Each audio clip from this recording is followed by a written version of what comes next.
outside, everyone. It is 6 o'clock. Thank you for joining us here on Sunrise. Jason Hackett, Alicia Lewis, as we cruise into a beautiful weekend. So many things going on. A lot happening this weekend. We got a whole list of fun weekend events. Twiggy, the water skiing squirrel, is going to be at Mall of America. John, one of your favorites. I will not. No, I will not do an Anchorman reference. I want to see it, though. That is sick. All right, let's get outside. It is, well, it's dry, right? You're probably watching like, whoa, he doesn't have an umbrella on right now. Yeah, I mean, you have it handy, but right now, yes, the term trends keep trending worked. So what happened is 3 days ago to this morning looked like a complete washout, and the models and your apps were like, Friday's terrible. No, it's not terrible, because the low pressure center always was weak to me. And this is what happens when you have a weak low. You get weak rain.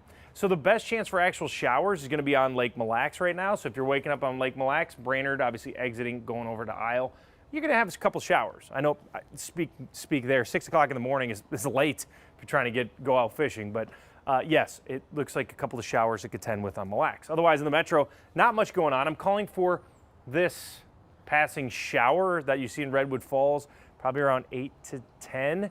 A passing shower this morning. Then we're going to clear things out. You talked to, I alluded to it earlier there at the start of the 6th. Things are looking drier, but we still got to map out some rain. We'll do that in your forecast. Cece, how's it looking on the roads? Good morning. Things are quiet like they usually are on Fridays. I love Fridays. Live look here. This is 35W going into downtown, leaving from downtown. Not too many folks out there, but just want to give you a live look of that. Taking a look here at the bigger map. Not seeing significant slowing. We probably won't see that until after 7:30 if you get out there during the morning rush. I do want to talk to Forest Lake and Columbus folks in both directions of Highway 97. It's closed between Hornsby Street and Falcon Avenue here. You see this purple. That closure is going to last until late fall. You will have to detour. So that detour is I-35, Highway 8, and Highway 61. I just wanted to tell folks that in case they're heading down towards 694, which is also quiet for now. Alicia. Yeah, Highway 8's always busy too. Yikes. All right, thanks for the heads up, Cece. Appreciate it. Late this morning, still no budget at the state capitol and no special session. Another big deadline for lawmakers now just hours away. Michelle Beck is joining us live from St. Paul as more layoff notices are about to go out here, Michelle.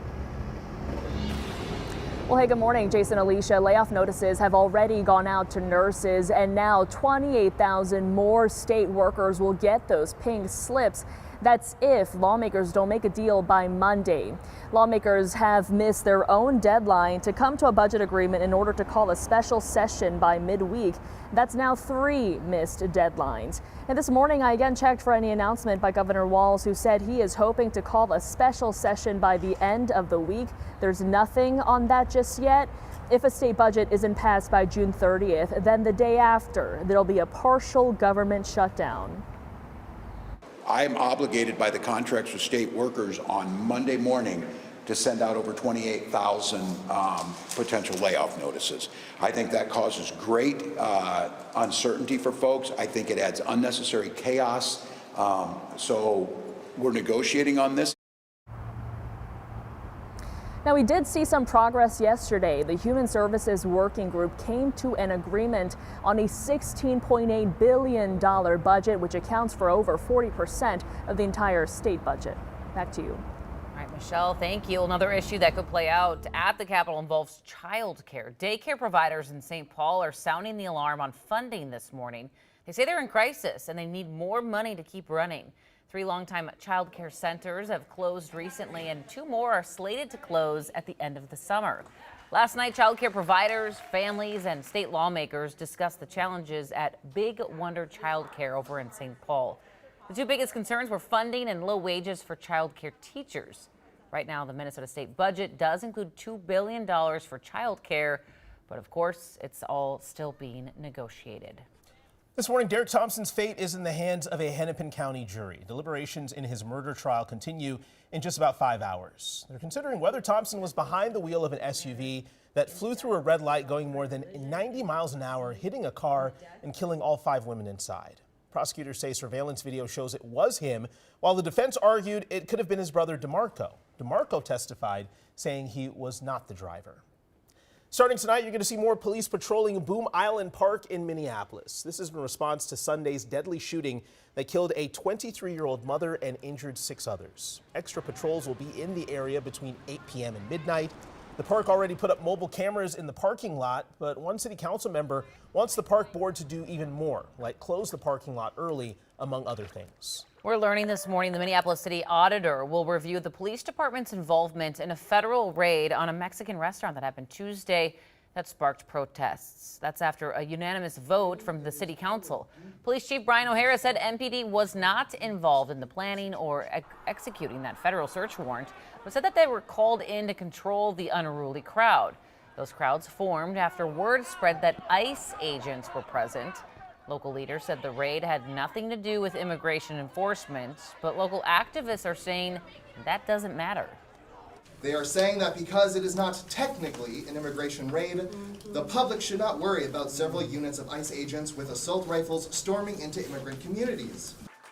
The mayor's office says they welcome the request to review what happened. This morning, social media buzzing over President Trump and Elon Musk engaging in a fiery social media fight in the last 24 hours. If you were on Twitter yesterday, this was something to watch unfold. Musk, whose role as a special advisor to Trump just ended, is criticizing the president's big, beautiful bill. Trump says Musk loved it until they had to cut electric vehicle tax credits. That led to Musk accusing the president of being in the Jeffrey Epstein files, though he didn't back the claim with any evidence.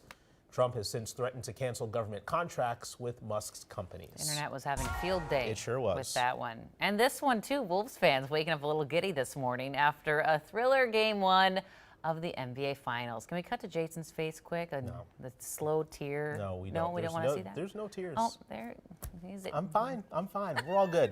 Everything's good over here. Pacers had an epic comeback. He stayed up for the game, too, in OKC in the last 8 hours. So tired. Tyrese Halliburton giving them their first and only lead with 0.3 of a second left. Let's watch.